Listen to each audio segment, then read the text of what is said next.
So once the grate is removed, they're going to go ahead and just brush all of that extra leaves and everything that's on the edge of the litter trap into the device. Second, we can take a better look at the contents that are in there. But once they've got everything just kind of from around the basket collar swept in by hand, they'll go ahead and lift it up using the 4 easy lifting straps.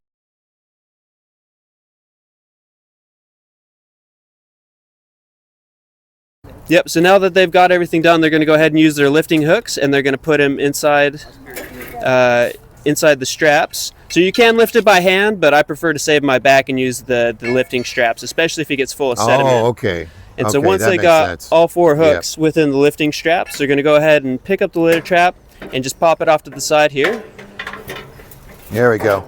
Now this is not full. Would you normally maintain it when it's this full, or would you wait a little longer before you fill it up? Typically you want to wait till it's somewhere around there. You don't always want it to get completely full if you can help it, and empty all of the contents, brush out the liner a little bit, and then what we recommend from there is this liner's been quite impacted with sediment, and so they're going to go ahead and remove the liner from there.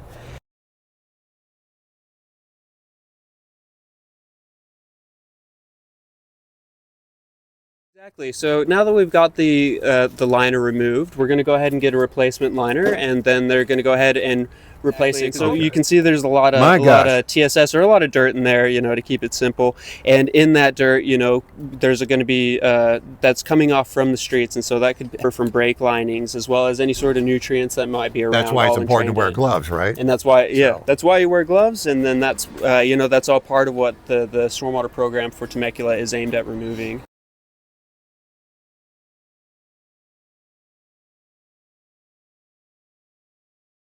And so it's very important that with the liner you pull it through the bypass as such, and then just with this this little buckle strap here, you just feed it through and then under around the other side. And so we've actually updated this design in recent times to be more of like a backpack buckle.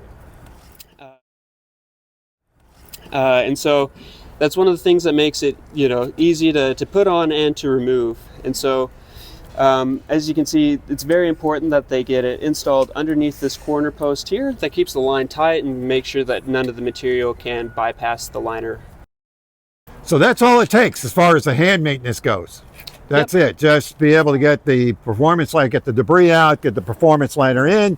Once that's done, it looks like it's pretty lightweight. So even one person could probably handle this, really. Yeah, if it gets very full with sediment, especially with the performance liner, it can be quite heavy. So that's why we simulated a 2-person lift, and just pull these straps up so that they're nice and easy to grab for the next maintenance. And then you just pop it into the grate, put back the cover, and then away you go.